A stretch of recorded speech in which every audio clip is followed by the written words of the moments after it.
ఆమేన్. మంచిది ప్రియులారా, దేవుని వాక్యాన్ని ధ్యానం చేద్దాం. చూడండి, నిర్గమాకాండము 17వ అధ్యాయము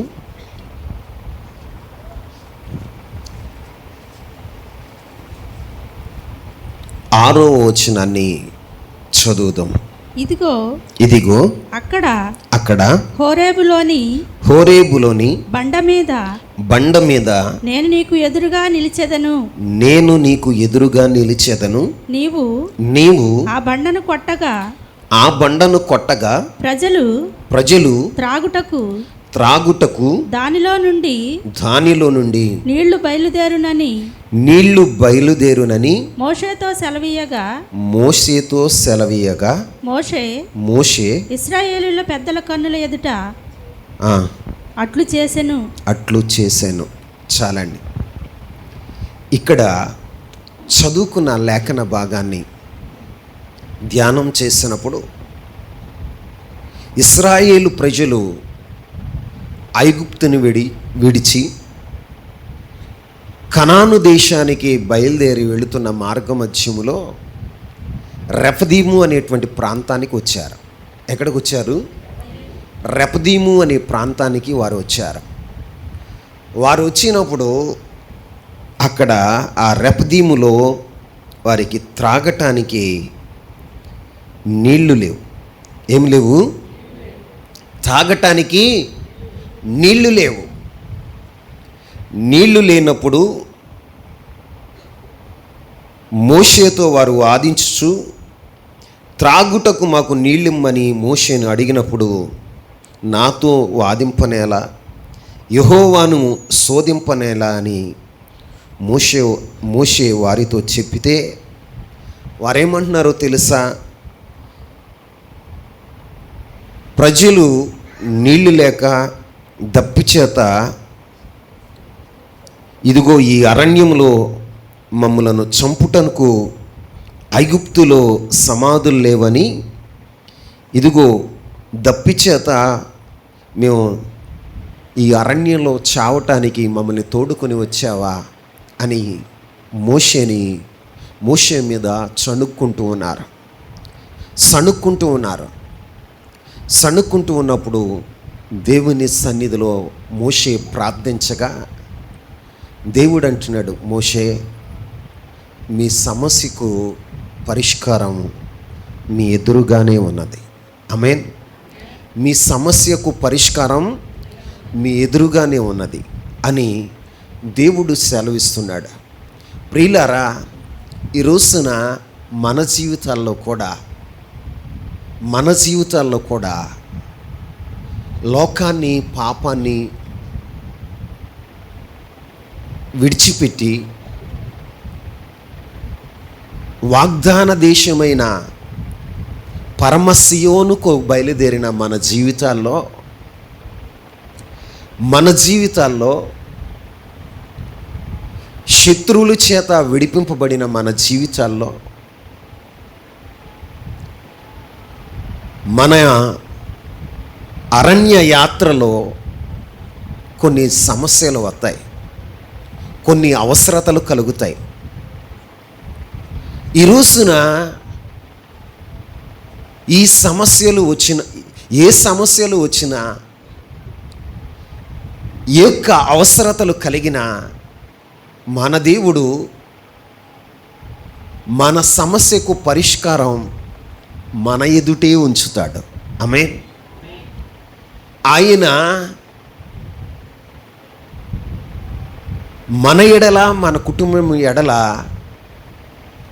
ఒక ఉన్నతమైనటువంటి ఉద్దేశం కలిగిన వాడు.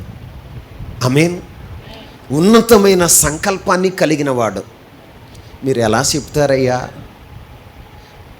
మా పట్ల, మా కుటుంబం పట్ల దేవునికి నిజంగా ఉన్నతమైన ప్రణాళిక ఉందా?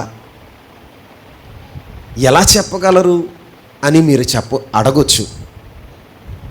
నిజంగా మనం బైబిల్ని తరచి మనం చదివితే బైబిల్లో ఆది కాండంలోనే మన సమస్యకు పరిష్కారం దొరుకుతుంది. ఆమేన్.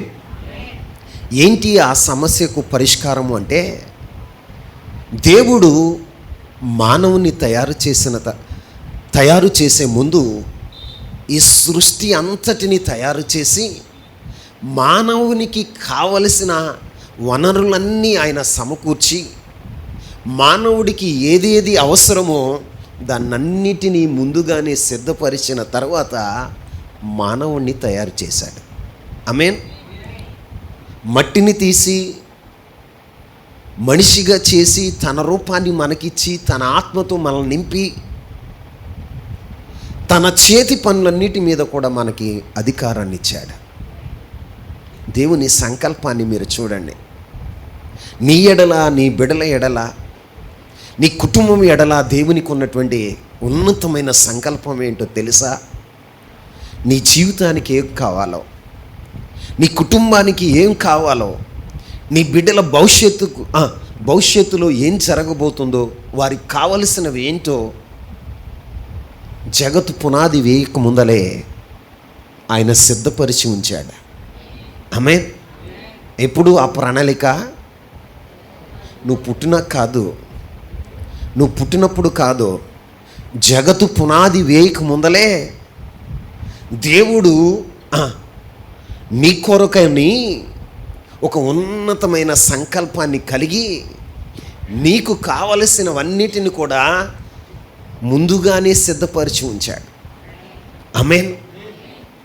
ఈ రోజున దేవుని పిల్లలుగా మనం ప్రయాణమై వెళుతున్నప్పుడు ఇక్కడ ఇశ్రాయేలు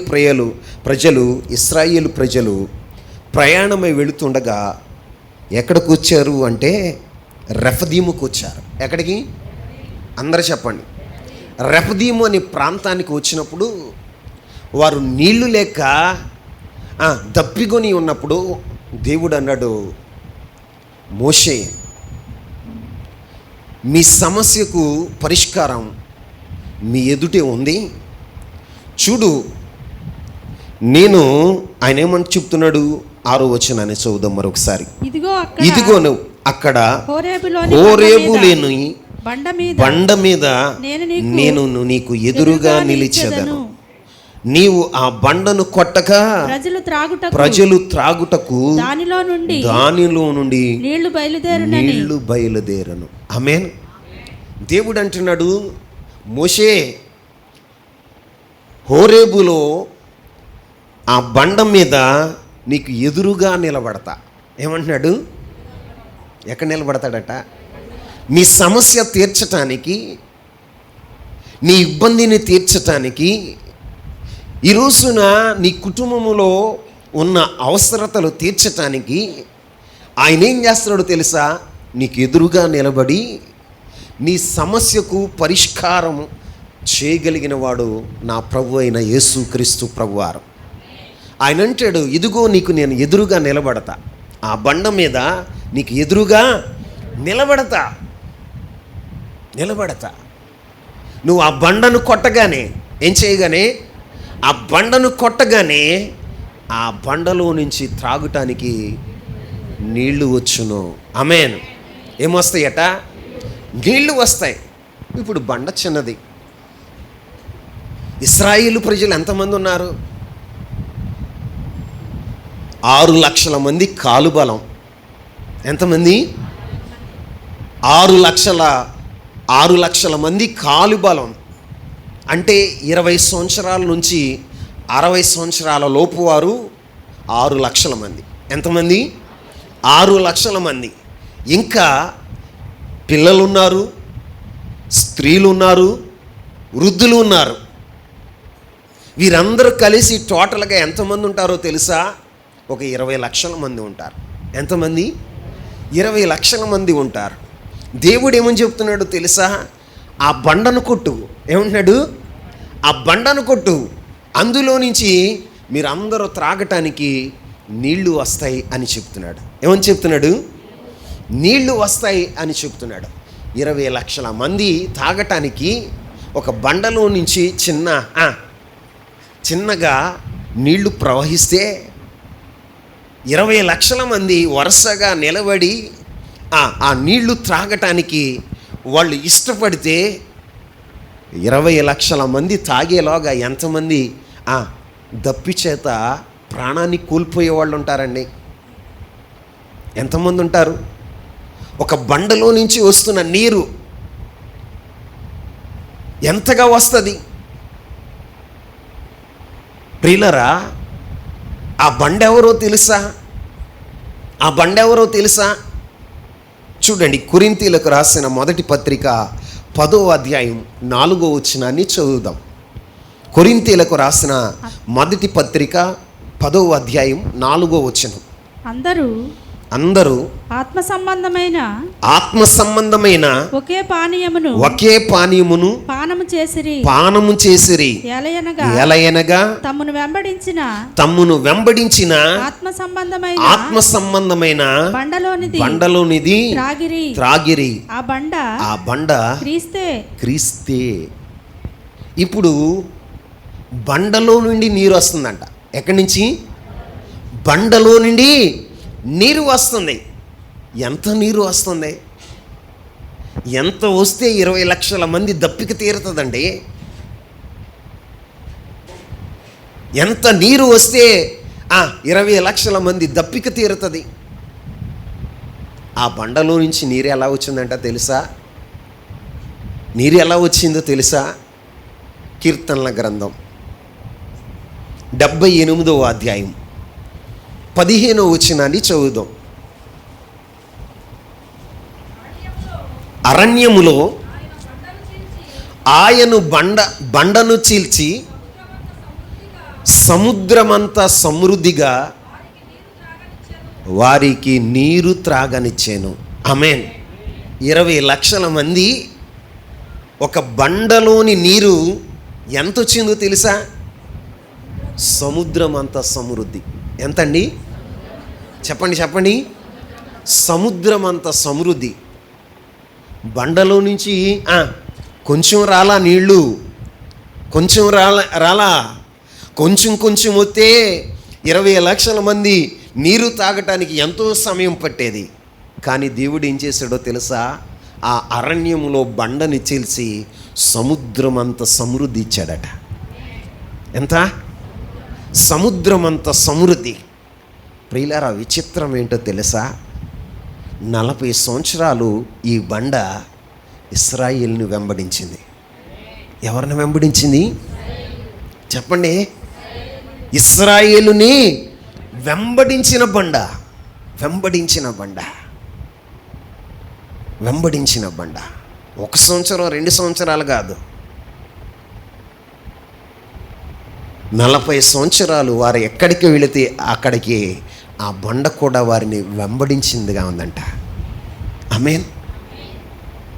నిజంగా బండ నడవటం ఎప్పుడైనా చూసారా? మాట్లాడండి. బండ నడవటం ఎప్పుడైనా చూసారా? ఒకవేళ బండ ఒంటరిగా ఆ బండ నడుచుకుంటూ వస్తే ఏదో వచ్చేసింది అని మనం ఎంతగా కంగారు పడి భయపడి గ్రామాన్నంతా అల్లకల్లోరం చేసేస్తాం. ఏం చేసేస్తాం? గ్రామాన్నంతా అల్లకల్లోరం చేసేస్తాం. ప్రియులారా, విచిత్రం ఏంటంటే ఈ బండ 40 సంవత్సరాలు వారిని వెంబడించింది. అంతేకాదు వారి జీవితాల్లో సముద్రం అంత సమృద్ధి ఇచ్చిందంట. ఎక్కడ? ఎడారిలో. ఎక్కడ? ఎడారిలో సముద్రం అంతా నీరు. ఎడారిలో గుక్కు నీళ్లు నువ్వు సంపాదించగలుగుతావా? అరేబియా ఎడారికి వెళ్ళండి. ఎడారిలో ఏం కనపడుతుందో తెలుసా? కనుసూపు మేరలో ఇసుక తప్ప ఇంకేం కనపడదు. ఒక చెట్టు కనపడదు, ఒక చోటున ఆహారం కనపడదు. ఆ ఎడారిలో ఎంత లెక్క నడిచినా ఇసుక తప్ప మనకేమీ కనపడదు. మన నీడే మన వెనకమాల వస్తూ ఉంటుంది. ఏమి వెనక వస్తుంది? మన నీడ తప్ప ఏమీ మన వెనకమాల రాదు. కానీ ఇశ్రాయేలు ప్రజలను నీడగా దేవుడు వెంబడించాడట. ఎలా? నీడగా వెంబడించాడట. ఎంత గొప్ప, ఎంత ఆశ్చర్యకరం అండి. వారి జీవితాల్లో వారి అవసరతలను తీర్చటానికి దేవుడు వెంబడించిన బండగా, ఏ బండగా? వెంబడించిన బండగా ప్రత్యక్షమయ్యాడు. ఈ రోజున ఆ బండలో నుండి ఏం ప్రవహిస్తుందో తెలుసా? సముద్రమంతా సమృద్ధి అయిన జలం. ఆమేన్. ఎంత జలం? సముద్రమంతా సమృద్ధి అయిన జలం.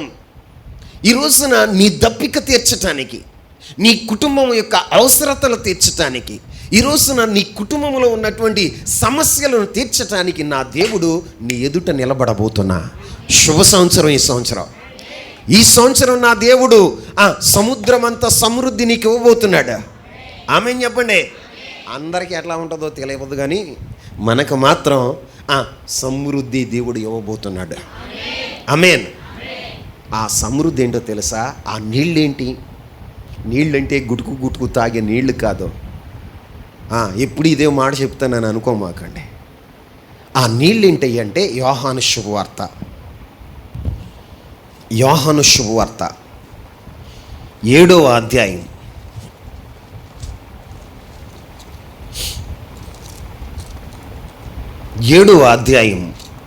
37వ వచనం నుంచి చదువుదాం. ఆ పండుగలో మహాదినమైన అంత్యదినమున యేసు నిలిచి ఎవడైనను దప్పుకొనిన వెడల నా యొద్దకు వచ్చి దప్పి తీర్చుకొనవలెను. నా యందు విశ్వాసముంచు వాడెవడో లేఖనము చెప్పినట్లు వాని కడుపులో నుండి జీవజల నదులు పారునని బిగ్గరగా చెప్పెను.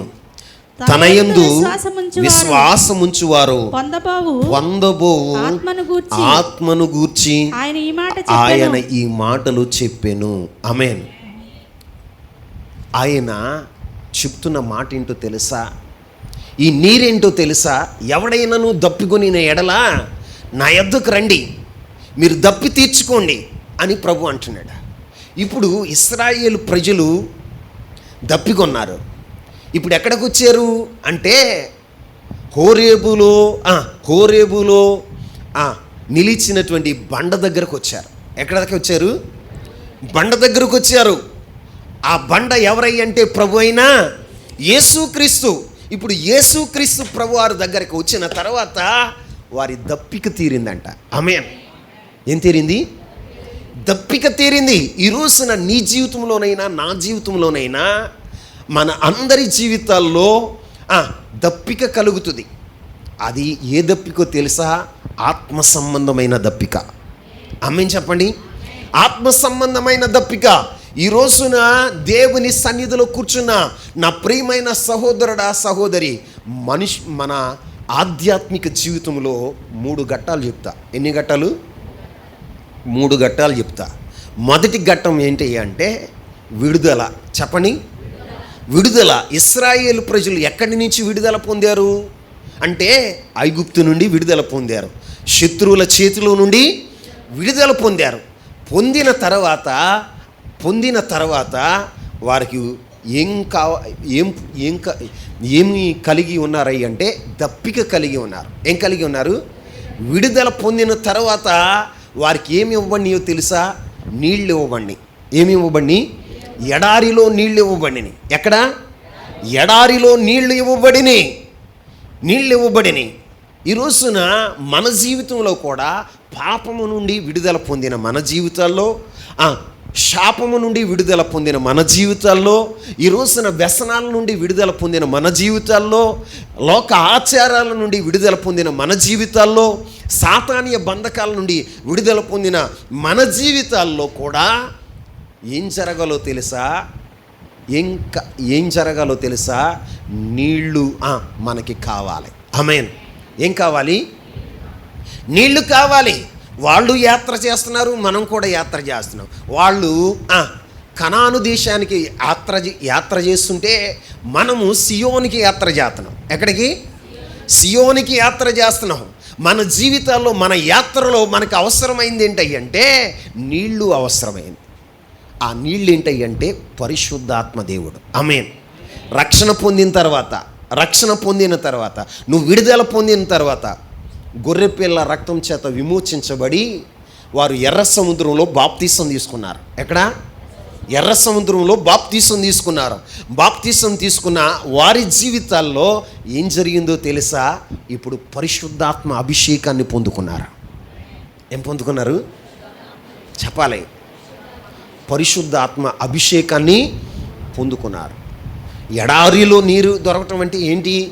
యేసుక్రీస్తు ద్వారా అభిషేకాన్ని పొందుతారు. యేసయ్య దగ్గరికి ఎవరైతే వస్తారో దేవుడు యేసు ప్రభు వారు అన్నారు, ఎవడైనా నువ్వు దప్పిగొనిన ఎడల నా యొద్దకు రండి. ఏమంటున్నాడు? రై ఇటు రండిరా, మీరు దూరం కూర్చోండి. చూడండి, దప్పిగొనిన వాడు ఎక్కడికి రావాలి? యేసయ్య దగ్గరకు రావాలి. యేసయ్య ఏం చేస్తాడట? నీళ్ళు ఇస్తాడట. ఆ నీళ్లు యేసుక్రీస్తు ప్రభువారి యందు విశ్వాసం ఉంచిన వారి జీవితాల్లో జీవజల నదులు ప్రవహిస్తాయట. ఏ నదులండి? ఏ నదులు? జీవజల నదులు. ఆ నదుల పేరు ఏం చెప్పాడయ్యంటే పరిశుద్ధాత్మ దేవుడు. ఆమేన్. పరిశుద్ధాత్మ, వారు పొందబోవు పరిశుద్ధాత్మను గురించి అని చెప్తున్నాడు యేసయ్య. ఈ రోజున నీవు కూడా రక్షణ పొందిన నీవు, విడుదల పొందిన నీవు, బాప్తిసం తీసుకున్న ఏం చేయాలో తెలుసా? పరిశుద్ధాత్మతో నింపబడాలి. దేంతో నింపబడాలి?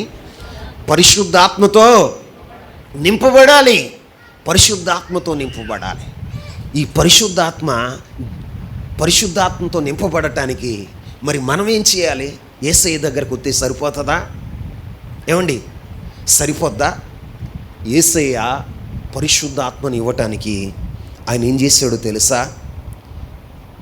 పరిశుద్ధాత్మని ఇవ్వటానికి ఒక మాట చెప్తాను మీకు. పరిశుద్ధాత్మ మనకు కావాలి అంటే,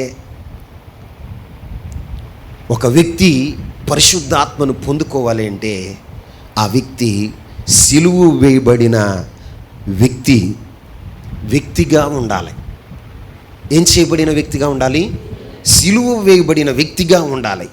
ఆ వ్యక్తిలో నుండి ప్రవహించే పరిశుద్ధాత్మ నిండి ఉన్న జీవమును గురించి యేసయ్య చెప్తున్నాడు. నా యొద్దకు రండి, నేను నీళ్ళు ఇస్తాను. నా యందు ఎవడ విశ్వాసం ఉంచుతాడో వాడి కడుపులో నుండి జీవజల నది ప్రవహిస్తుంది. ఈ రోజున జీవజల నది ప్రవహించాలి అంటే, మనలోండి పరిశుద్ధాత్ముడు సమృద్ధిగా ప్రవహించాలి అంటే మన జీవితాలు ఏమై ఉండాలో తెలుసా? సిలువ వేయబడిన అనుభవానికి మనం రావాలి. రక్షణ పొందిన మనం, బాప్తిసం తీసుకున్న మనం, ఈ సంఘంలో చేర్చబడిన మనం సిలువ వేయబడిన అనుభవానికి రావాలి. భూమి మీద పరిశుద్ధాత్ముడు ఎప్పుడు దిగి వచ్చాడో తెలుసా? యేసుక్రీస్తు ప్రభువారు సిలువ వేయబడిన తర్వాత, ఎప్పుడు? సిలువ వేయబడిన తర్వాత ఆ వ్యక్తి సిలువ వేయబడిన తర్వాత పెంతెకొస్తు దినం ఒకటి వచ్చింది. ఏ దినం? పెంతెకొస్తు దినం ఒకటి వచ్చింది. ఎప్పుడు పెంతెకొస్తు దినం వచ్చింది అంటే సిలువ తర్వాత. ఎప్పుడు? సిలువ తర్వాత. పెంతెకొస్తు దినాన ఏం జరిగింది అంటే పరిశుద్ధాత్ముడు దిగి వచ్చాడు. ఆమేన్. ఒక్కొక్కరి మీద ఆలి ఆత్మతో నింపాడు. వారు అన్య భాషలతో మాట్లాడారు, అద్భుత ఆశ్చర్య కార్యాలు చేశారు, శక్తిమంతులుగా మార్చబడ్డారు. ఈ రోజున నీ జీవితంలో కూడా పరిశుద్ధాత్మతో నింపబడి నీవు అనేకులకు ఆశీర్వాదకరంగా ఉండాలంటే, ప్రపంచానికి, మీ గ్రామానికి, నీ కుటుంబానికి, నీ సంఘానికి నువ్వు ఆశీర్వాదకరంగా ఉండాలి అంటే నువ్వేం చేయాలో తెలుసా? సిలువ వేయబడిన అనుభవానికి రావాలి. ఏ అనుభవం? సిలువ వేయబడిన అనుభవానికి రావాలి. యేసయ్య దగ్గరకు వచ్చిన అపోస్తులు ఎప్పుడు అభిషేకాన్ని పొందారయ్యంటే యేసయ్య సిలువ తర్వాత. ఎప్పుడు యేసయ్య సిలువ మరణం తర్వాత వారు పెంతెకొస్తు దినాన అభిషేకాన్ని పొందారు. ఈ రోజున మనం కూడా దేవుని అభిషేకాన్ని పొందాలి అంటే రక్షణ పొందావు, బాప్తిసం తీసుకున్నావు, సంఘంలో చేర్చబడ్డావు.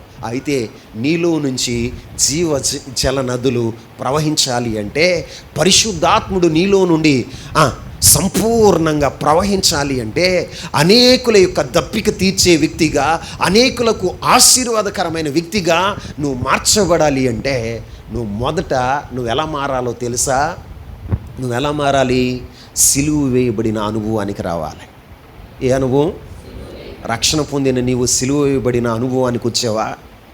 బాప్తిసం తీసుకున్న నీవు సిలువ వేయబడిన అనుభవానికి నీవు వచ్చావా? సిలువ వేయబడిన అనుభవానికి నువ్వు వస్తే నీ జీవితంలో ఏం జరుగుతుందో తెలుసా? అనేకులకు కాదు, ప్రపంచానికే ఒక ఆశీర్వాదకరమైన వ్యక్తిగా నువ్వు మార్చబడతావు. ఎలా మార్చబడతావు? అందుకే అపోస్తలుడైన పౌలు గలతీయులకు రాసిన పత్రిక 2వ అధ్యాయం 20వ వచనంలో ఒక మాట చెప్తాడు. చదవండి మొదట. నేను క్రీస్తుతో కూడా సిలువ వేయబడి ఉన్నాను. ఇకను జీవించువాడను నేను కాను. క్రీస్తే నాయందు. ఆగండి. ఇప్పుడు పౌలు గారు ఏమయ్యాడు? చెప్పాలి. పౌలు గారు ఏమయ్యాడు? క్రీస్తుతో కూడా సిలువ వేయబడి ఉన్నాడు. ఇకను జీవించుచున్నది నేను కాను. ఏమంటున్నాడు? జీవించేది నేను కదయ్యా. ఒకప్పుడు పౌలు గారు ఎలాంటి వాడు? తిమోతికి రాసిన మొదటి పత్రిక 1వ అధ్యాయం 12వ వచనాన్ని చదువుదాం. పూర్వము దూషకుడను హింసకుడను హానికరుడను అయిన నన్ను. ఎలాంటి వాడట? హింసకుడు, దూషకుడు, హానికరుడు. కానీ బాప్తిసం తీసుకున్న తర్వాత ఆయన సిలువ వేయబడిన అనుభవానికి వచ్చిన తర్వాత ఆత్మతో నింపబడ్డాడు. దేంతో నింపబడ్డాడు? ఆత్మతో నింపబడినటువంటి పౌలు గారు ఎలా మారిపోయాడో తెలుసా? ఎలా మారిపోయాడు అని మనం పరిశీలన చేస్తే బైబిల్లో ఒక మాట మనం చూద్దాం. కొరింథీలకు రాసిన 2వ పత్రిక 4వ అధ్యాయం 10వ వచనం నుంచి 12వ వచనం వరకు చదువుదాం. కొరింథీలకు రాసిన 2వ పత్రిక 4వ అధ్యాయం 10వ వచనం నుంచి 12వ వచనం వరకు. యేసు యొక్క జీవము మా శరీరమందు ప్రత్యక్షపరచబడుటకై యేసు యొక్క మరణానుభవమును మా శరీరమందు ఎల్లప్పుడూ వహించుకొని పోవచ్చున్నాము. ఎలయనగా యేసు యొక్క జీవము కూడా మా మధ్య శరీరమందు ప్రత్యక్షపరచబడినట్లు సజీవులమైన మేము ఎల్లప్పుడూ యేసు నిమిత్తము మరణమునకు అప్పగింపబడుచున్నాము. కావున మాలో మరణమును మీలో జీవమును కార్యసాధకమవుతున్నది. ఆమేన్. ఇప్పుడు మా మరణము మీకేమిస్తుందో తెలుసా? జీవం ఇస్తుంది. ఏమిస్తుంది? ఇదిగో నేను యేసుక్రీస్తు ప్రభువారిని ఈ మత్యమైన ఈ శరీరమందు ప్రత్యక్షపరచటానికి నేనేమవుతున్నానో తెలుసా? ఆయన మరణానుభవానికి వెళుతున్నాను. ఏ అనుభవం? ఆయనతో కూడా నేను మరణిస్తున్నాను. ఏమంటున్నాడండి? ఆయనతో కూడా నేను మరణిస్తున్నాను. అక్కడ రాయబడిన మాట ఏంటో తెలుసా? యేసు యొక్క జీవము మా శరీరమందు ప్రత్యక్షపరచబడుటకై. యేసు యొక్క మరణ అనుభవము మా మా శరీరమందు ఎల్లప్పుడూ వహించుకొని పోవుచున్నాము. ఇప్పుడు మీరు నా వైపు చూడండి. తన శరీరంలో క్రీస్తు ప్రభువారిని ప్రత్యక్షపరచాలనుకున్నాడు. ఎవరిని? యేసు క్రీస్తు ప్రభువారిని ప్రత్యక్షపరచాలనుకున్నాడు. ప్రత్యక్షపరచటం కొరకు ఆయన ఏమయ్యాడో తెలుసా? మరణం వహించాడట. ఏం వహిస్తున్నాడు? ఎల్లప్పుడూ ఆయన మరణమును నా శరీరమందు వహించుచున్నాను అంటున్నాడు. ఏమంటున్నాడు? నీవు క్రీస్తు ప్రభువారిని ఈ లోకానికి ప్రత్యక్షపరచాలంటే పరిశుద్ధాత్మ అభిషేకాన్ని పొందుకుని అనేకులకు దీవెనకరంగా ఆశీర్వాదకరమైన వ్యక్తిగా నువ్వు మార్చబడాలి అంటే నీ జీవితంలో ఏం జరగాలో తెలుసా? మరణ అనుభవానికి రావాలి. ఏ అనుభవం? నిర్మలా చచ్చిపోవాలి. యేసుక్రీస్తు ప్రభువారు కనపడాలి. ఏమవ్వాలి? యేసుక్రీస్తు ప్రభువారే కనపడాలి. ఇక నిర్మల కనపడకూడదు. రంగారావు గారు చనిపోవాలి. ఎవరు కనపడాలి? యేసుక్రీస్తు ప్రభువారు కనపడాలి.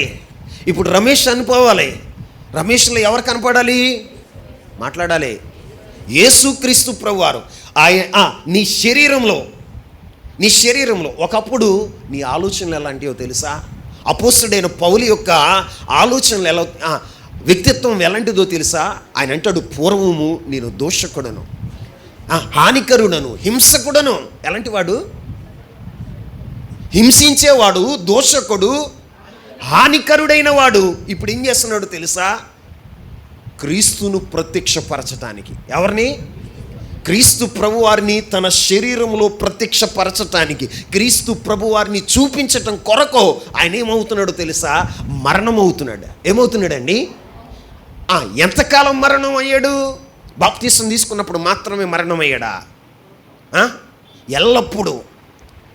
మరొకసారి అంటాడు, నేను దినదినము చనిపోతున్నాను. ఏమంటాడు?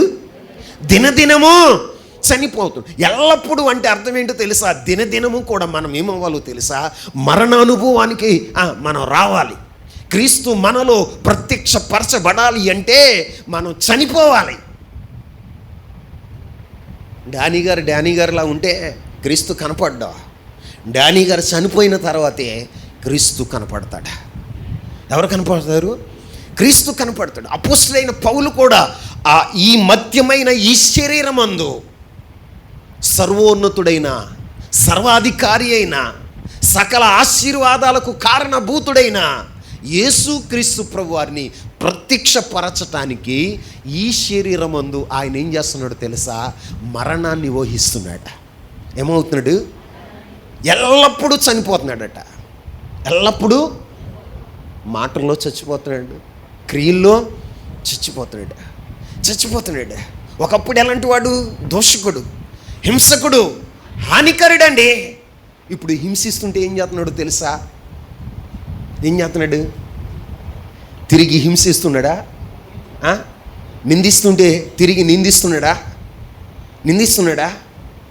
మీలో జీవం కలగాలని, సంఘంలో జీవం కలగాలని, దేవుని జీవం మీలో కలగాలని ఆయన ఏమవుతున్నాడో తెలుసా? మరణానికి అప్పగించుకుంటున్నాడు. దేనికి అప్పగించుకుంటున్నాడు? నీలో క్రీస్తు జీవం ప్రవహించాలని. దైవజనుడు ఏం చేస్తున్నాడో తెలుసా? మరణానికి అప్పగించుకుంటున్నాడు. ఏమో అప్పగించుకుంటున్నాడు?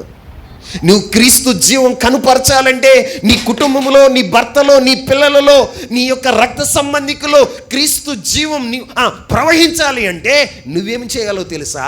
మరణానికి అప్పగించుకోవాలి. మరణానికి మాలోని మరణం మీలో జీవం కలగచేస్తుంది. ఏం కలగచేస్తుంది? మాలోని మరణం మీలో జీవాన్ని కలగచేస్తుంది అంటున్నాడు. ఈ రోజున మరి మన జీవితంలో ఎక్కడ చనిపోయాం? ఏ విషయాల్లో మనం చనిపోయాం? శరీర విషయమై మనం చనిపోయామా? శరీర ఆశల విషయమై చనిపోయామా? నేత్ర ఆశ విషయమై చనిపోయామా? జీవపు డంబాల విషయమై చనిపోయిన వారుగా ఉన్నామా? చనిపోయామా? మాట్లాడండి. క్రీస్తు మనలో ఎలా ప్రత్యక్షమవుతాడు అంటే మనము మరణానికి అప్పగించుకున్నప్పుడు. పరిశుద్ధాత్మ దేవుడు ఎవరిలో నుండి ప్రవహిస్తాడంటే మరణానికి అప్పగించుకొని వారి నుండి ప్రవహించడు. మరణానికి ఎవరైతే అప్పగించుకుంటారో వారిలో నుండి పరిశుద్ధాత్మ దేవుడు ప్రవహించేవాడుగా ఉంటాడు. ఆమేన్.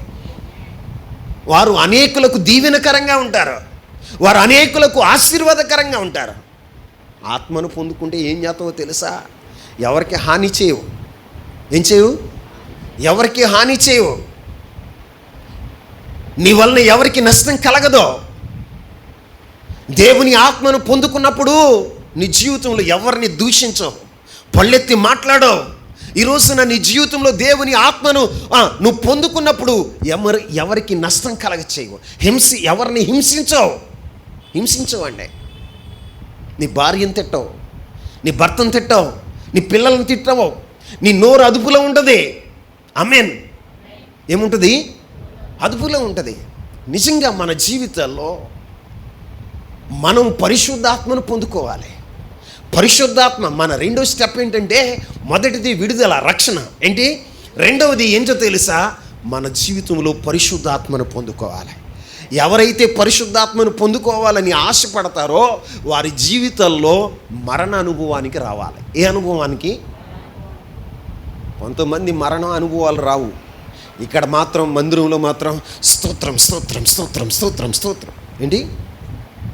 స్తోత్రం. ఎదటోళ్ళని కొట్టేస్తూ ఉంటారు, ఎదటోళ్ళని చిందరవందర చేసేస్తారు, భాషలు మాట్లాడేస్తారు, ఏవేవో చేసేస్తారు. ఇంటికి వెళ్ళిన తర్వాత స్తోత్రం స్తోత్రం స్తోత్రం ఎలా పోయి ఏమవుతుంది?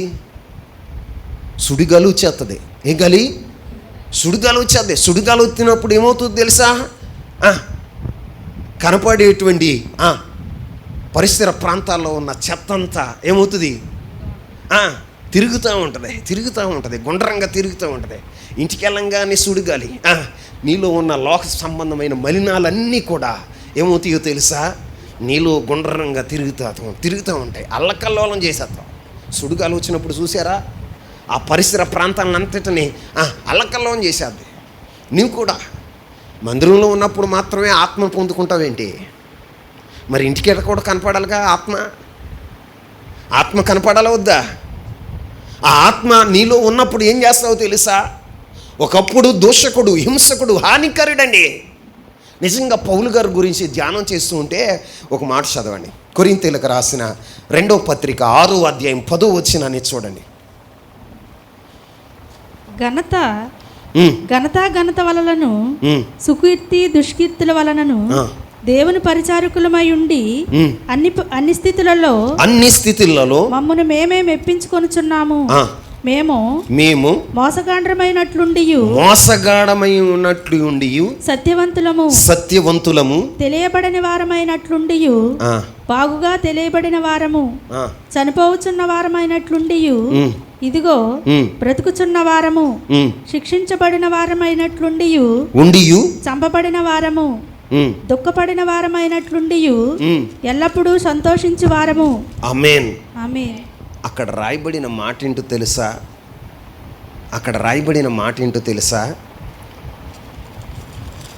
ఏమని రాయబడి ఉంది? ఘనత వలనను సుకీర్తి దుష్కీర్తుల వలనను. ఏం చదివారా? 6:10 చనిపోవుచున్న వారమైనట్లుండి ఇదిగో బ్రతుకుచున్నాము, శిక్షింపబడి వారైనట్లుండి చంపబడని వారము, దుఃఖపడిన వారమైనట్లుండి ఎల్లప్పుడూ సంతోషించు వారము. ఆమేన్. సంతోషించు వారం. ఇక్కడ చూడండి, పౌలు గారు చెప్తున్న మాట ఏంటో తెలుసా? చంపబడుతూ బ్రతుకుతున్నారట. శిక్షింపబడిన వారుగా ఉండి ఎలా ఉంటున్నారు? చంపబడని వారుగా ఉన్నారంట. దుఃఖపడు వారమైనట్లు ఉండి ఎల్లప్పుడూ సంతోషించు వారము. నేను చెప్పాలనుకున్న మాట ఏంటంటే, దరిద్రులమైనట్టుండి అనేకులకు ఐశ్వర్యము కలిగించు వారము. ఐశ్వర్యమును కలిగించు వారం. ఏం కలిగించు వారము? దరిద్రులమైనట్టుగా ఉన్నారట. ఒకప్పుడు ఆయన ఎవరో తెలుసా? గమానీయులు పాదముల యొద్ద విద్యాభ్యాసం చేసినవాడు, యోధా మతములో ఒక ఉన్నతమైన పదవి కలిగినవాడు, ఒక ఉద్యోగం, ఉన్నతమైన ఉద్యోగం కలిగినవాడు. కానీ ఇప్పుడు ఎలా ఉన్నాడో తెలుసా? ఉద్యోగం లేదు. ఏం లేదు? ఉద్యోగం లేరు. దరిద్రుడిగా కనపడుతున్నాడు. కానీ అనేక మంది ఐశ్వర్యవంతులను చేయటానికి సామర్థ్యాన్ని సంపాదించుకున్నాడు. ఏం సంపాదించుకున్నాడు? తను ధనవంతుడు అవట్లా, అతడేమో దారిద్ర్యాన్ని వహిస్తున్నాడు. అనేకులు ఐశ్వర్యవంతు. యేసుక్రీస్తు ప్రభువారు కూడా కలువరి సిలువలో మన దారిద్ర్యాన్ని అంతటిని వహించి మనల్ని ఏం చేశాడో తెలుసా? ధనవంతులను చేశాడు. ఏం చేశాడు? ధనవంతులను చేశాడు. అలాగే పౌలు గారు కూడా తన శరీరంలో దారిద్ర్యాన్ని అనుభవిస్తూ సంఘానికి ఏం కలగజేస్తున్నాడు తెలుసా? ఐశ్వర్యాన్ని కలగజేస్తున్నాడు. చప్పట్ల కొట్టి దేవుని నామాన్ని మహిమపరచాలి. ఎంతమందికి అర్థమైంది మాట? ఎంతమందికి అర్థమైంది? ఆయన దారిద్ర్యాన్ని వహించి ఐశ్వర్యవంతులుగా చేస్తున్నాడు. తన జీవితంలో మరణాన్ని వహించి మీ జీవితాల్లో జీవాన్ని కలగజేస్తున్నాడు. ఏం కలగజేస్తున్నాడండి? మీలో జీవం కలగటానికి, క్రీస్తు యొక్క జీవం కలగటానికి ఆయన మరణ అనుభవానికి వెళ్ళాడు. ఆయన మరణం మీలో జీవం. ఆయన దారిద్ర్యం మీ జీవితాల్లో ఐశ్వర్యాన్ని కలగచేస్తుంది. అంతేకాదు, ఇంకొక మాట కూడా చెప్తా. కొరింథీయులకు రాసిన మొదటి పత్రిక 4వ అధ్యాయం 12-13 వచనాలు చదువుదాం. స్వహస్తములతో పనిచేసి కష్టపడుచున్నాము, నిందింపబడి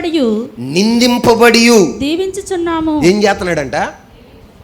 చేస్తున్నాడు? ఒకప్పుడు ఎలాంటి వాడు? ఆయన ఎలాంటి వాడండి? హింసకుడు, దూషకుడు. అంటే దూషించేవాడు, నిందించేవాడు. కానీ ఇప్పుడు ఏం చేస్తున్నాడు? నిందిస్తున్నా మీరు దీవించబడుదురుగాక, మీరు ఆశీర్వదించబడుదురుగాక. తిడతా ఉంటే ఏమంటున్నాడు?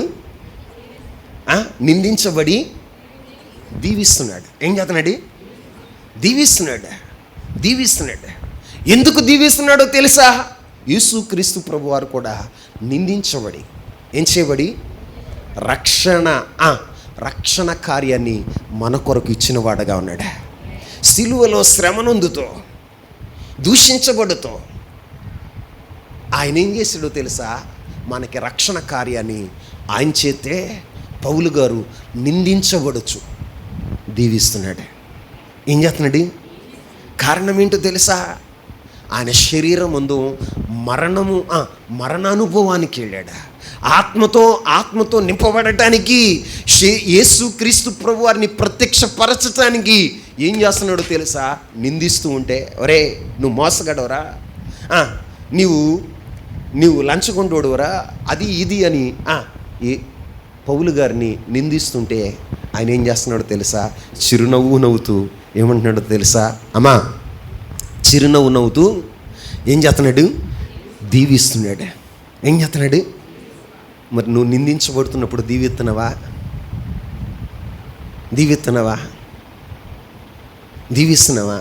మనం ఎలా ఆశీర్వాదకరంగా ఉంటాం? ఆశీర్వాదకరంగా మన పిల్లల్ని అంటాం, రే మొండ. ఏంటి ముండంటే అర్థం ఏంటి? ముండంటే అర్థం ఏంటి?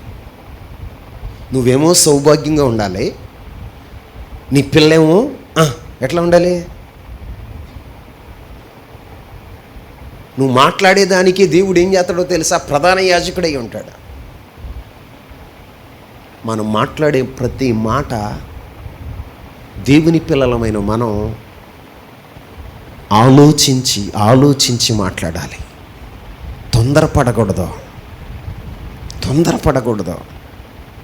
నిందించటం. నీ పిల్లల్ని ఏమంటావు? ఏమని తిడతావు? ఒరేయ్ నీ దినం ఏం చెయ్య? నీ పిల్లోడు చనిపోతే నీకు సంతోషమా? మాట్లాడండి. నువ్వు మాట్లాడే ఆ మాటలో ఎంత అర్థం ఉందో తెలుసా నీకు? ఎంత అర్థం ఉందో తెలుసా నీకు? ఒకప్పుడు దోషకుడు, హింసకుడు, హానికరుడు. కానీ ఇప్పుడు ఎలా మారిపోయాడో తెలుసా? దూషిస్తూ ఉంటే, నిందిస్తూ ఉంటే దీవిస్తున్నాడు. ఇంకా చదువమ్మా. హింసించబడి ఓర్చుకుంటున్నాడట. ఏం చేస్తున్నాడు ఈయన? ఎవరో హింసకుడు. ఎలాంటి వాడు? హింసకుడు, సంఘాన్ని హింసించిన వాడు. కావాలని గుర్రాల మీద, రథాల మీద యేసుక్రీస్తుని ప్రకటించిన వారిని హింసించాడు. ఎంతగా హింసించాడో తెలుసా? కొరడాలతో కొట్టించాడు, రంపాలతో కోయించాడు, రాళ్ళు పెట్టి కొట్టి చంపించాడండి. అంత హింసకుడు, అంత హింసకుడు. ఇప్పుడు ఏం చేస్తున్నాడు తెలుసా? హింసిస్తుంటే ఓర్చుకుంటున్నాడంట. ఏం చేస్తున్నాడు? ఓర్చుకుంటున్నాడు. యేసయ్యను కలువరి సిలువలో మేకులతో కొడుతూ ఉంటే, కొరడాలతో కొడతా ఉంటే, శరీరం అంతా నాగలిసాళ్ళ వలె దున్ను వేస్తుంటే, స్వరూపమైనను సొగసైనను లేనివాడుగా మార్చబడుతూ ఉంటే ఓర్చుకున్నాడే తప్ప తిరిగి వారిని ఒక్క మాట కూడా మాట్లాడలా. ఇప్పుడు పౌలు గారిలో ఏం కనపడుతున్నారో తెలుసా? ఎవరు కనపడుతున్నారు? యేసయ్య కనపడుతున్నాడు. ఎవరు కనపడుతున్నారు? యేసయ్య కనపడుతున్నారు. హింసిస్తుంటే ఓర్చుకుంటున్నాడే తప్ప మొఖాన్ని సాటి చేసుకుంటలా. పిడిగుద్దులు గుద్దుతుంటే మొఖాన్ని అప్పగించుకున్నాడు. బెత్తాలతో కొడుతుంటే వీపును అప్పగించుకున్నాడు. నా యేసయ్య 1-40 దెబ్బలు కొరడలతో ఒకసారి తిన్నాడు. నేను ముమ్మారు తిన్నాను. ఎన్నిసార్లు? 3 సార్లు కొడుతుంటే శరీరాన్ని అప్పగించుకున్నాడండి. శరీరాన్ని అప్పగించుకున్నాడు. ఆయన జీవితంలో ఎందుకు ఆయన అంతగా ఓర్చుకున్నాడంటే ఆయన శరీరంలో క్రీస్తు ప్రభు వారు కనపడాలి. ఎవరు కనపడాలి? క్రీస్తు ప్రభు వారు కనపడాలన్న ఉద్దేశంతో ఆయన ఎలా ఉన్నాడో తెలుసా? ఓర్చుకున్నాడు. కొట్టండి, తిట్టండి, తిడుతుంటే చిరునవ్వుతో దీవిస్తున్నాడు. ఏమన్నాడు? నీ చిరునవ్వుతో దీవిస్తున్నాడు. కొడతంటే, హింసిస్తుంటే అప్పగించుకున్నాడే తప్ప ప్రతిదాడి చేయలా. ఏం చేయలా? మీ ఆయన ఒక్క దెబ్బ ఇంగానే ఏం చేస్తావు?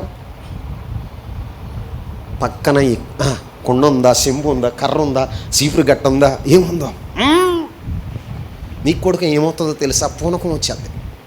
ఏమొచ్చేది?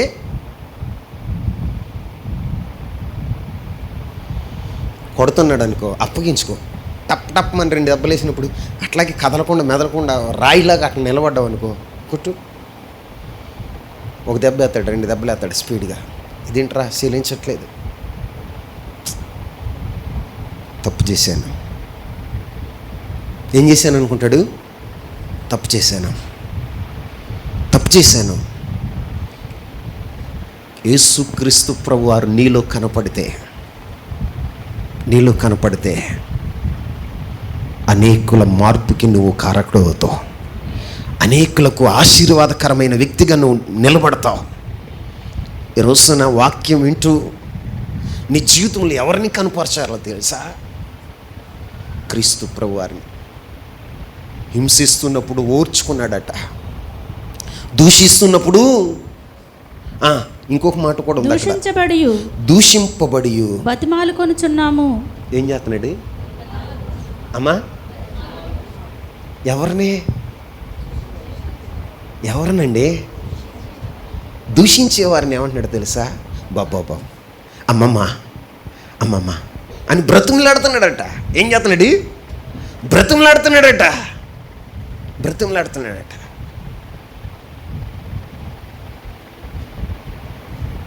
పూర్వము పౌలు గారు ఎవరో హింసకుడు, దోషకుడు, హానికరుడండి. కానీ ఇప్పుడు యేసుక్రీస్తు ప్రభువారిని ఆయన శరీరంలో, మధ్యమైన శరీరంలో క్రీస్తు ప్రభువారిని అగుపడటానికి ఆయన శరీరమందు చచ్చినవాడుగా ఉన్నాడు. ఎలా ఉన్నాడు? చచ్చినవాడుగా ఉన్నాడు. అలా ఉంటే నువ్వు అనేకులకు ఆశీర్వాదకరంగా ఉంటావు, నీ కుటుంబానికి ఆశీర్వాదకరంగా ఉంటావు, నీ సంఘానికి ఆశీర్వాదకరంగా ఉంటావు, నీ గ్రామానికి ఆశీర్వాదకరంగా ఉంటావు, నీ దేశానికి ఆశీర్వాదకరంగా ఉంటావు. నువ్వు ఆశీర్వాదకరంగా ఉండాలంటే, నీలో నుంచి పరిశుద్ధాత్మ ప్రవహించాలి అంటే నువ్వేం చేయాలో తెలుసా? మరణానికి అప్పగించుకోవాలి. ఎవరికి అప్పగించుకోవాలి చెప్పండి? రక్షణ పొందాను, బాప్తిసం తీసుకున్నాను, అయిపోయిందిలే అనుకోమాక. నెక్స్ట్ స్టెప్ ఉంది. ఇశ్రాయేలు ప్రజలు చేసిన పని ఏంటో తెలుసా? పరిశుద్ధాత్మ అభిషేకాన్ని పొందుకున్నారు. ఏం పొందుకున్నారు చెప్పాలి? పరిశుద్ధాత్మ అభిషేకాన్ని పొందుకున్నారు. పొందుకున్న తర్వాత ఏం జరుగుతుందో తెలుసా? అభిషేకం పొందుకున్నాక నెక్స్ట్ స్టెప్ ఏంటో తెలుసా? యేసుక్రీస్తు ప్రభువారు బాప్తిసం తీసుకుని పరిశుద్ధాత్మ అభిషేకాన్ని పొందుకున్న తర్వాత అరణ్యానికి కొనిపోబడ్డాడట. ఎందుకో తెలుసా? శోధించబడటానికి. ఏం చేయబడటానికి అమ్మా? ఏం చేయబడటానికి? శోధించబడటానికి. ఎక్కడికి కొనిపోబడ్డాడో తెలుసా? అరణ్యానికి. సాతాను చేత శోధించబడటానికి అరణ్యానికి వెళ్ళాడట. ఎక్కడికి వెళ్ళాడు? వీళ్ళు నీళ్లు పొందుకున్న తర్వాత బాప్తిసం తీసుకుని విడుదల పొందిన తర్వాత, వారు పరిశుద్ధాత్మ పొందుకున్న తర్వాత నెక్స్ట్ స్టెప్ ఏంటో తెలుసా? 8వ వచనాన్ని చదవండి. నిర్గమకాండం 17వ అధ్యాయం 8వ వచనం. తరువాత అమాలేకీలు వచ్చి రెఫదీములో ఇశ్రాయేలీయులతో యుద్ధము చేయగా. ఆమేన్. ఏం చేశారట? ఎవరో? అమాలేకీయులు. ఎవరు? అందరు చెప్పండి. పాత నిబంధన ప్రకారం అమాలేకీయుల్ని దేంతో పోలుస్తారయ్య అంటే శరీరంతో పోలుస్తారు. దేంతో పోలుస్తారు? శరీరంతో పోలుస్తారు. నీవు అభిషేకాన్ని పొందిన తర్వాత నీ మీదకి ఏమొస్తుందో తెలుసా? శోధన. ఏంటండి చెప్పండి? యేసుబాబుని నమ్ముకున్నామండి, అన్ని కష్టాలే రండి, అన్ని కష్టాలే, ఒక్క రోజును కూడా శాంతి లేదు, సమాధానం లేదు. యేసే చెప్పలేదా? యేసుక్రీస్తు ప్రభువారు బాప్తిసం తీసుకున్న తర్వాత, పరిశుద్ధాత్మ అభిషేకం పొందుకున్న తర్వాత అరణ్యానికి ఆత్మచేత కొనిపోబడ్డాడట. ఎందుకయ్యి అంటే సాతాను చేత శోధింపబడటానికి. దేని చేత చెప్పండి? సాతాను చేత శోధింపబడటానికి కొనుపోబడ్డాడు. యేసయ్య ఏం చేశాడో తెలుసా? సాతాను శోధిస్తుంది. నీకు ఆకలేస్తే, నీ దేవుని కుమారుడు అయితే ఇదిగో ఈ రొట్టెలను రాళ్ళుగా చేసుకుని తిను అంటది. ఏమంటుంది? శరీరాన్ని జయించటానికి యేసుక్రీస్తు ప్రభువారు ఏమన్నాడో తెలుసా? సాతానా, ఓయ్ సాతానా, మనుషుడు రొట్టె వలన బ్రతకడు, దేవుని నోటి నుండి వచ్చే ప్రతి మాటను బట్టి బ్రతుకుతాడమ్మా. తిండిని బట్టి బ్రతకడు ఎవడో, దేవుని మాట బ్రతికిస్తుంది. ఏ మాట? దేవుని నోటి నుంచి వచ్చే మాట బ్రతికిస్తుంది అని సమాధానం చెప్పాడు. ఇది అయిపోయింది, శరీరం అయిపోయింది. ఇప్పుడు ఏం చేసిందో తెలుసా? ఎత్తైన శిఖరం మీదకి తీసుకెళ్ళింది. ఎక్కడికి?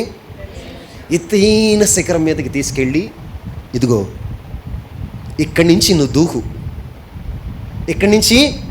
దూకు, నిజంగా నువ్వు దేవుని కుమారుడు అయితే వాక్యంలో ఏం రాయబడి ఉందో తెలుసా? నీ పాదములకు రాయి తగలకుండా తన దూతలకు ఆజ్ఞాపిస్తాడు కదా నీ తండ్రి. మరి దూకు. ఏమంటుంది? దూకు అంటే యేసుక్రీస్తు ప్రభువారు, సాతానా నువ్వు శోధించమోకు అని ఆత్మ ఖడ్గం చేత, ఏ ఖడ్గం చేత?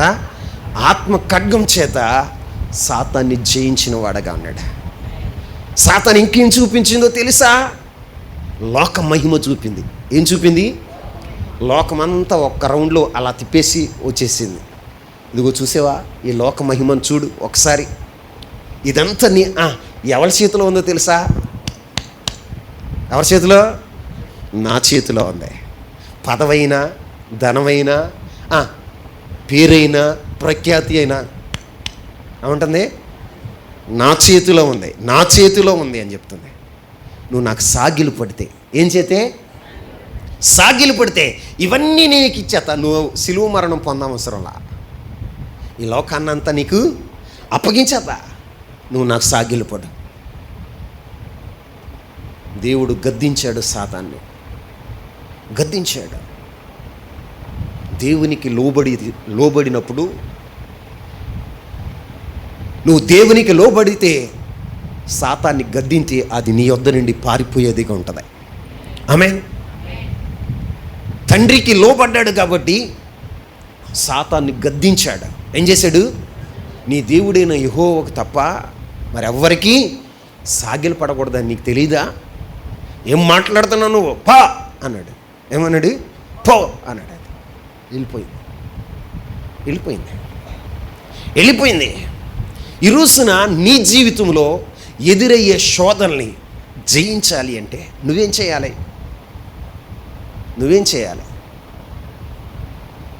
ఆత్మను పొందుకున్న బాగానే ఉంది. ఏం చేయాలి? 3వ స్టెప్ ఏం చేయాలో తెలుసా? నీ జీవితంలోనికి శోధన వచ్చినప్పుడు నువ్వు జయించాలి అంటే ఏం చేయాలో తెలుసా? ప్రార్థన జీవితం కలిగి ఉండాలి. ఏం కలిగి ఉండాలి?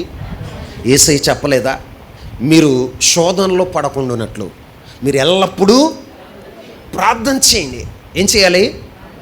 ఎల్లప్పుడూ ప్రార్థన చేయండి. ఇప్పుడు ఇక్కడ ఏం చేస్తున్నారో తెలుసా? అమాలేకుల మీద జయం పొందటానికి ఒకరేమో యెహోషువ యుద్ధం చేస్తున్నాడు. దైవజనుడైన మోషే కొండపైకి ఎక్కి చేతులెత్తి దేవుని సన్నిధిలో ప్రార్థన చేస్తున్నాడు. ఏం చేస్తున్నాడు చెప్పండి? నువ్వు శోధన జయించాలంటే నీ జీవితంలో ఏం చేయాలి అంటే యుద్ధం చేతం కాదు, ప్రార్థన చేయాలి. ఏం చేయాలి? ప్రార్థన చేయాలి. ఇప్పుడు మోషే ప్రార్థన చేస్తూ ఉండగా, ఏం చేస్తుండగా? ప్రార్థన చేస్తూ ఉండగా చేతులు బొరువెక్కినాయి అంట. ఏమెక్కినాయి చెప్పాలి. ఇప్పుడు చేతులు బొరువెక్కితే ఏం జరిగిందో తెలుసా? ఒకవైపు అహరోను, మరొక వైపు హూరు నిలబడి అయ్యో నా దైవజనుడు ప్రార్థన చేస్తున్నాడు, మా విజయం కొరకు ప్రార్థన చేస్తున్నాడు, అతని చేతులు బరువెక్కిపోయినాయి అని ఇటు ఒకళ్ళు నిలబడి ఈ ప్రక్క ఒకళ్ళు ఆ పక్క ఒకళ్ళు నిలబడి మోషేని ఆదుకున్నవారుగా ఉన్నారట. ఏం చేశారు? ఆదుకున్నవారుగా ఉన్నారు. ఇప్పుడు నువ్వు ప్రార్థన చేస్తున్నప్పుడు నీ బలం చాలా. ఏం చాలా చెప్పండి? నీ బలం చాలా. నువ్వేం చేయాలి?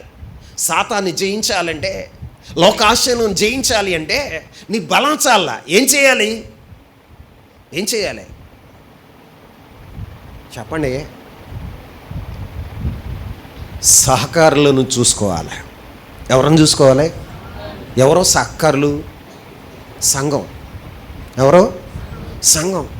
సంఘంతో కలిసి నువ్వేం చేయాలో తెలుసా? ప్రార్థించే అనుభవం ఉండాలి.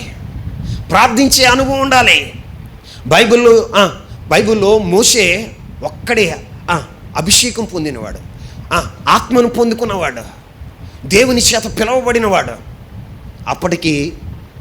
అప్పటికి అహరోను తల మీద అభిషేకం లేదు. ఏం లేదు చెప్పండి? అభిషేకం లేదు. హూరు ఎవరో తెలీదు. కానీ ఎవరు సహాయం తీసుకున్నాడో తెలుసా? అహరోను హూరుల సహాయం. నేను ఒక మాట చెప్తాను. నువ్వెంత పరిశుద్ధుడివైనా, ఎంత పవిత్రుడివైనా, ఎంత ఆత్మను పొందుకున్నవాడువైనా, ఎంత ఉన్నతమైన స్థితిలో ఉన్నవాడు అయినా, నీకంటే తక్కువ వారు, నీకంటే బలహీనులు, నీకంటే